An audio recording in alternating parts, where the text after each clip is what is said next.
जय Hind and hello guys, स्वागत है आपका आपके अपने YouTube चैनल ज्ञानदेव होस्ट में। एंड इस वीडियो के अंदर आपको बताने वाला हूं स्टेट बैंक ऑफ इंडिया यानी कि SBI अप्रेंटिस ऑनलाइन फॉर्म 2026 के बारे में, जहां पर गाइस आपको लास्ट डेट अपडेट के साथ फॉर्म कैसे फिल करना है इसके बारे में संपूर्ण जानकारी दी जाएगी। आपके पास लास्ट के कुछ घंटे बचे इस फॉर्म को भरने के, क्योंकि गाइस फॉर्म को फिल करने की लास्ट डेट 15 जून 2026 है। तो क्या पता आप इस वीडियो को 15 जून में किस वक्त देख रहे हो, बस आपको ध्यान में ये रखना है कि आप 15 जून 2026 रात के 11:59 तक इसमें फॉर्म अप्लाई कर सकते हैं। उसके बाद में कोई नया राशन नहीं हो पाएगा और ना ही आप कोई नया फॉर्म भर पाएंगे। तो गाइज इस वीडियो के अंदर आपको बताया जाएगा कि लास्ट डेट के चलते कैसे फॉर्म को फिल करना है, वो भी बिना कोई मिस्टेक किए एंड सभी प्रॉब्लम के हल सहित। चलिए शुरू करते हैं। अगर आपने अभी तक वीडियो को लाइक शेयर न किया हो तो कर देना और चैनल को सब्सक्राइब करके बेल आइकन ऑन कर लेना। फिर जो लिंक वीडियो को डिस्क्रिप्शन में दिया ये आप ओपन करेंगे, जानने को मिलेगा 7150 पोस्ट पर ये वैकेंसी निकाली हुई है। एंड पहले इस फॉर्म को भरने की लास्ट डेट 8 जून 2026 थी, जो कि बढ़ा करके 15 जून 2026 कर दी गई थी। एंड यहाँ पर अब बिल्कुल भी साथ में मत बैठना कि इसके बाद भी आपकी डेट बढ़ेगी, क्योंकि गाइज अब ऐसा कोई चांस नहीं है। बात करें फीस की तो जनरल OBC EWS को 300 रुपये फीस पे करनी है और SC ST और फिजिकली हैंडीकैप यानी कि विकलांग के लिए कोई फीस नहीं है। कौन सी स्टेट में किस कैटेगरी में कितनी वैकेंसी हो आप यहाँ पर इस टेबल में देख सकते हैं। अप्लाई करने के लिए आपसे ग्रेजुएट की योग्यता मांगी है और एज लिमिट 20 से 28 साल है, जो कि 1 अगस्त 2026 तक काउंट की जाएगी। तो आपने यहाँ पर ये सभी जानकारी जानने के बाद अगर आप इसमें एलिजिबल है फॉर्म अप्लाई करने के लिए, तो इंपॉर्टेंट लिंक के सेक्शन से अप्लाई ऑनलाइन लिंक ओपन करना है। आपके सामने यहाँ पर ये वाला पोर्टल आ जाएगा, जैसे कि आप वीडियो में देख सकते हैं। और यहाँ पर आ जाने के बाद में आपको click here for new ration इसके ऊपर क्लिक करना है। देन आपके सामने कुछ ऐसा इंटरफेस आएगा। अब आपको सबसे पहले आपका फर्स्ट नेम डालना है, फर्स्ट नेम को दोबारा डाल करके वेरीफाई कर देना है। उसके बाद अगर आपका मिडिल नेम है तो डाल देंगे, नहीं तो खाली छोड़ देंगे। देन गाइज आप यहाँ पर लास्ट नेम डालेंगे और लास्ट नेम को भी दोबारा डाल करके वेरीफाई कर देंगे। फिर गाइज आप यहाँ पर इसमें नीचे की तरफ देखेंगे मोबाइल नंबर, तो आपको आपका मोबाइल नंबर यहाँ पर डालना है 10 डिजिट का, उसको दोबारा डाल करके वेरीफाई करना है। अल्टरनेटिव नंबर के अंदर कोई अन्य नंबर आप देना चाहते तो आप यहाँ पर डाल देंगे, नहीं तो आप चाहते हो इस ऑप्शन को खाली छोड़ सकते हैं। ईमेल आईडी में जो भी आपकी ईमेल आईडी है @ से पहले उसमें जो कुछ भी आता है वो आप यहाँ पर टाइप कर देना और डोमेन नेम के ऊपर क्लिक करके सेलेक्ट करना कि आपका ईमेल किस डोमेन पर है। जैसे कि मेरा ईमेल है gmail.com पर, तो मैं यहाँ पर gmail.com सेलेक्ट करूँगा। इसके बाद कन्फर्म ईमेल आईडी के अंदर आपको कंप्लीट ईमेल आईडी डालनी है, इनके कोई डोमेन नेम सेलेक्ट करने की आवश्यकता नहीं है। अब आप ये सिक्योरिटी कोड डालेंगे, इन सभी जानकारी को चेक करते हुए सेव एंड नेक्स्ट के ऊपर क्लिक करेंगे। अब आपके सामने OTP वेरिफिकेशन का पेज आएगा। आपको यहाँ पर आपका नंबर और ईमेल आईडी देखने को मिल रही है। आप सेंड OTP इसके ऊपर क्लिक कीजिए। और गाइज इसके ऊपर क्लिक करने से पहले आपको यहाँ पर जो नीचे कैप्चा कोड दिया जा रहा है ये कैप्चा कोड एंटर करना होगा। और चलिए मैं इसको एंटर करता हूँ और उसके बाद मैं सेंड OTP करता हूँ। आपके नंबर के ऊपर OTP जाएगा, जो भी OTP आपको प्राप्त हो वो OTP आप यहाँ पर डाल दें और फिर वेरीफाई OTP इसके ऊपर क्लिक करके इसको वेरीफाई कर दे। चलिए मैं यहाँ पर आपको लाइव करके दिखाता हूँ। मुझे OTP मिल चुका है और मैं यहाँ पर इसको एंटर कर देता हूँ और वेरीफाई OTP के ऊपर क्लिक करता हूँ। तो आप यहाँ पर देखेंगे कि आपका जो OTP है वो वेरीफाई हो जाएगा। इसके बाद गाइज आप यहाँ पर देखेंगे कि आपका OTP इस तरह से वेरीफाई आपको देखने को मिलेगा। अब आपको सेम वे में अगेन ये जो कैप्चा कोड यहाँ पर आ रहा है वो कैप्चा कोड आपको यहाँ पर डालना है और सेंड OTP इसके ऊपर क्लिक करना है। अब आपको आपकी ईमेल के ऊपर OTP सेंड किया जाएगा। तो जैसे ही आपको OTP प्राप्त हो जाए वो OTP आप यहाँ पर डालेंगे और OTP डालने के बाद में आपको यहाँ पर वेरीफाई OTP इसके ऊपर क्लिक करना है। OTP वेरीफाई हो चुका है। नीचे आपको यहाँ पर आपका राशन नंबर एंड पासवर्ड दिया जा रहा है, आप इसको भी नोट कर लेना या स्क्रीनशॉट कर लेना। इसके बाद आप नीचे की तरफ जब स्क्रॉल करेंगे तो आपको यहाँ पर आपका फोटो सिग्नेचर अपलोड करना है और आप एक लाइव फोटो भी अपलोड करेंगे। तो पहले तो आप यहाँ पर ब्राउज इसके ऊपर क्लिक कीजिए और जो आपके मोबाइल या फिर आपके कंप्यूटर के अंदर जो आपकी फाइल अवेलेबल है आपकी फ़ोटो की, वो आपको अपलोड करनी है। जहाँ पर भी फाइल है वो आप सिलेक्ट कर लेना, ओपन करना। इस तरह से आपका फ़ोटो अपलोड होकर के यहाँ पर आपको देखने को मिल जाएगा। अब आप एक लाइव फ़ोटो कैप्चर करेंगे तो आप कैप्चर फोटो इसके ऊपर क्लिक कीजिए, आपका कैमरा ऑन हो जाएगा। आप यहाँ से कैप्चर इसके ऊपर क्लिक करेंगे और सेव कर देंगे और आपकी फाइल यहाँ पर इस तरह से लाइव फोटो वाली आ जाएगी। आप इसको मोबाइल से भी कर सकते हैं, क्लिक टू स्कैन इसके ऊपर क्लिक करके इस QR कोड को स्कैन करके। अब आप यहाँ पर इसमें I confirm that this is my valid photo and also agree to above mention note, तो आप इसके ऊपर टिक टिक कर देना। अब आपको आपका सिग्नेचर अपलोड करना है। सिग्नेचर आप यहाँ पर जो आपका कैपिटल लेटर है उसके अंदर नहीं करना है, नॉर्मल जो आपका सिग्नेचर है स्मॉल लेटर में वही आपको करना होगा। और जहाँ पर भी आपका सिग्नेचर है वो सिग्नेचर की फाइल आपको सेलेक्ट करनी है। सिग्नेचर का जो साइज़ है वो 10 से 20 KB के बीच में रहना चाहिए। तो फाइल आप यहाँ पर सिग्नेचर की सेलेक्ट कीजिए, ओपन कीजिए। आपकी फ़ाइल यहाँ पर जब अपलोड हो जाएगी इस तरह से, तो आप यहाँ पर इसको टिक कर देना और उसके बाद में नेक्स्ट के ऊपर क्लिक करना। नेक्स्ट के ऊपर क्लिक करने के बाद आती है बेसिक डिटेल। तो यहाँ पर आपसे पूछा है state UT to you want to apply for, कौन सी स्टेट के लिए आप अप्लाई करना चाहते हो वो स्टेट आपको सेलेक्ट करनी है। फिर यहाँ पर उस स्टेट की जो भी ऑफिशियल लैंग्वेज है वो आपको देखने को मिल जाएगी। जैसे कि यहाँ पर इसमें हिंदी उर्दू है, तो मुझे हिंदी आती है, मैं यहाँ पर इसको सेलेक्ट कर लेता हूँ। फिर आपसे पूछा है kindly indicate medium of paper, आप कौन से मीडियम में अपना पेपर देना चाहते हैं, English and Hindi, English and Urdu, तो जिसमें भी चाहते हो ये आप अपनी चॉइस के अकॉर्डिंग सिलेक्ट कर लीजिए। फिर आपसे पूछे are you proficient in reading, writing, speaking and understanding in any one of the specified local language of that state, यानी कि जिस भी स्टेट के लिए आप अप्लाई कर रहे हो उस स्टेट की जो भी लोकल लैंग्वेज है क्या वो आपको पढ़नी, लिखनी, बोलनी और समझनी आती है, तो आप यहाँ पर यस कर दीजिए कि हाँ आती है। फिर पूछे कि डू यू हैव 10th और 12th standard marksheet certificate evidencing having studied official local language, यानी कि क्या 10वीं या 12वीं के अंदर या फिर उससे हायर क्वालिफिकेशन के अंदर आपने वन ऑफ सब्जेक्ट के रूप में आपकी लोकल लैंग्वेज को पढ़ा है, जो कि ये साबित करती हो कि आपने इसको पढ़ा है। तो मैं यहाँ पर यस कर देता हूँ क्योंकि मैंने 10वीं और 12वीं में हिंदी सब्जेक्ट को पढ़ा था।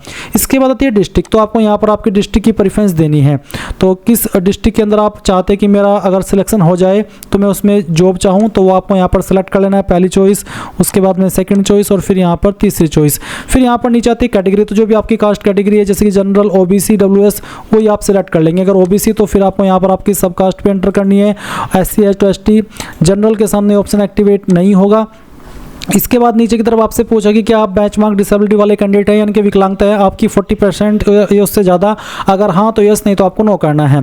फिर नीचे की तरफ कुछ और सवाल है, ये उन्हीं के सामने एक्टिव होंगे जो कि विकलांग है, आपके सामने एक्टिव नहीं होंगे। फिर एक और सवाल है are you a person with specified disability covered, basically ये भी विकलांगता से जुड़ा हुआ सवाल है, जहाँ पर ये पूछा कि आपको लिखने में प्रॉब्लम है और आपको उसके लिए स्क्राइब चाहिए। अगर आप ऐसे कैंडिडेट है तो यस करना, नहीं तो नो कर दीजिए। इसके बाद यहाँ पर पूछा आपका रिलीजन, तो जो भी आपका रिलीजन है वो आप सिलेक्ट कर लेंगे। फिर पूछा कि आप माइनॉरिटी कम्युनिटी से यानी कि अल्पसंख्यक समुदाय से बिलोंग करते हैं, अगर हाँ तो यस, नहीं तो आपको नो करना है। फिर नीचे यहाँ पर गाइज आप देखेंगे आपको बोला है कि step first, it is mandatory for all candidates to visit BFSISSC.com and read the detailed guidelines on how to register on NAPS portal. आपको यहाँ पर इन पोर्टल के ऊपर भी दर्शन कर लेना है, जो कि यहाँ पर आपको मेंशन किया गया है। जैसे कि आप देख सकते हैं ये वाला पोर्टल है, इसके ऊपर आपको गाइस रजिस्ट्रेशन कर लेना है, या फिर जो आपका BFSISSC का पोर्टल है इसके ऊपर आप रजिस्ट्रेशन कर लेंगे, क्योंकि इसकी आवश्यकता आपको आगे चल करके पढ़ने वाली है। और स्टेप 2 बोला है कि now move to apply online through the link, यानी कि आपको यहाँ पर अगेन इसके ऊपर रजिस्ट्रेशन करने के बाद में यहाँ पर आना है इसी पोर्टल पर जहां से आप फॉर्म भर रहे हैं।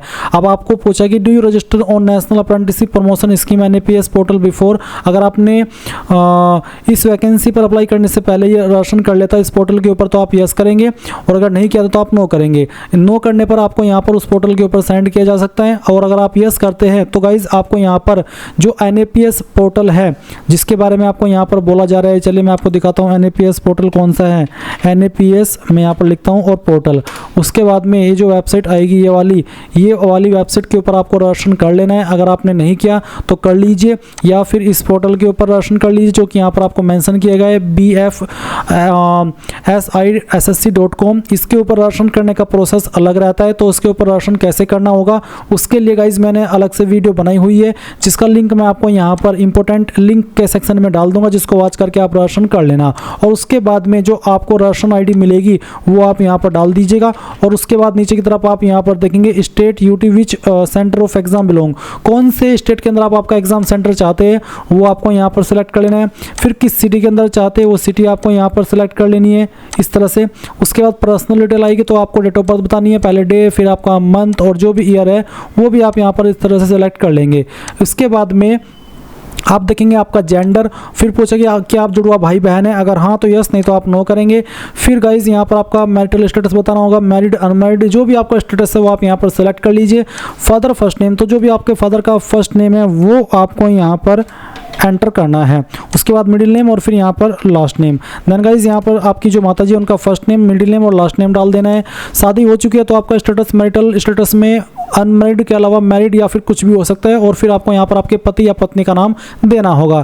एड्रेस फॉर कॉरेस्पॉन्डेंस यानी कि प्रेजेंट एड्रेस, तो जो भी प्रेजेंट एड्रेस है वो आप यहाँ पर एड्रेस लाइन 1, 2, 3 के अंदर डाल देंगे, यानी कि थोड़ा थोड़ा पार्ट आपके एड्रेस का इन तीनों लाइन के अंदर फिल कर देना। और डिस्ट्रिक्ट आपकी जो भी है वो डिस्ट्रिक्ट यहाँ पर आपको खुद से टाइप कर देनी है। स्टेट अपनी यहाँ पर सेलेक्ट कर लेनी है और अपना पिन कोड भी यहाँ पर आपको डाल देना है।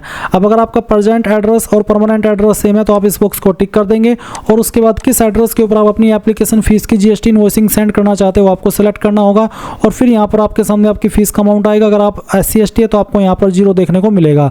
अब आप यहाँ पर नीचे सेव एंड नेक्स्ट के ऊपर क्लिक करेंगे। अब आपके सामने यहाँ पर क्वालिफिकेशन, एक्सपीरियंस और लैंग्वेजेस का सेक्शन आ चुका है। आपकी जो भी क्वालिफिकेशन है वो आपकी 1 अप्रैल 2026 तक कंप्लीट हो जानी चाहिए। तो ग्रेजुएशन इसमें जरूरी है अप्लाई करने के लिए। तो गाइज यहाँ पर आपको आपका स्ट्रीम या सब्जेक्ट सेलेक्ट करना है। अगर इनमें है तो सेलेक्ट कर लें, इनमें न हो तो अदर्स के ऊपर क्लिक करके खुद से अपने डिग्री, सब्जेक्ट, स्ट्रीम का नाम आप यहाँ पर दे सकते हैं। बट अगर इन्हीं में तो यहाँ से आपको सेलेक्ट कर लेना है।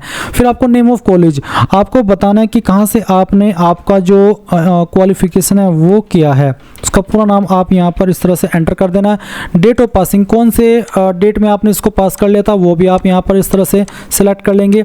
एग्रीगेट मार्क्स ऑब्टेन्ड, कितने नंबर आपको आए थे वो आपको यहाँ पर डाल देना है। और कितने में से आए थे वो आप यहाँ पर मैक्सिमम मार्क्स के अंदर फिल करेंगे।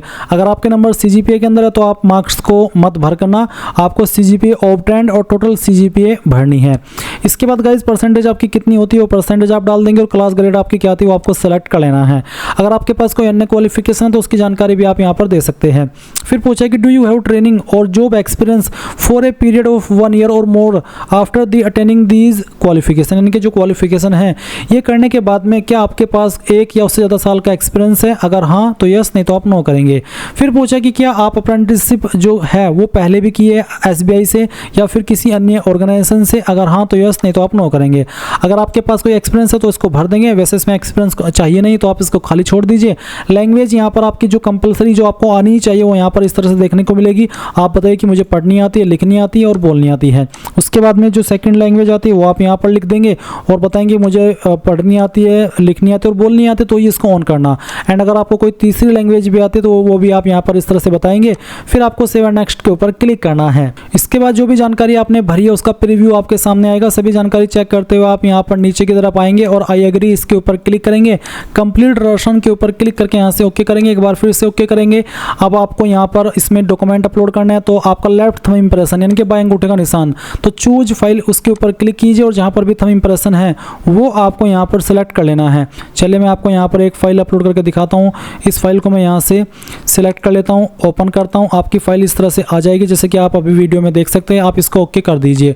अब आपको हैंड रिटर्न डिक्लेरेशन अपलोड करना है। इसमें आपको क्या लिखना है वो आप जान लीजिए। ये जो लिंक मैंने आपको इस वीडियो को डिस्क्रिप्शन में दिया हुआ है, अगर आपने अभी तक भी ओपन नहीं किया तो इसको कर ले। और ओपन करने के बाद में आप यहाँ पर नीचे की तरफ हैंड रिटर्न डिक्लेरेशन के नाम से एक हेडिंग देखेंगे। ये जो लाइन लिखी गई है आपको एक एज इट इज एक कोरे कागज के ऊपर लिखनी है, जो कि आपको अपने हैंड से रिटर्न करना होगा इंग्लिश में। और नेम ऑफ द कैंडिडेट की जगह पर अपना नाम लिखना है जो आपने फॉर्म के अंदर भरा है। और फिर उस फाइल को स्कैन करके यहाँ पर अपलोड करना होगा।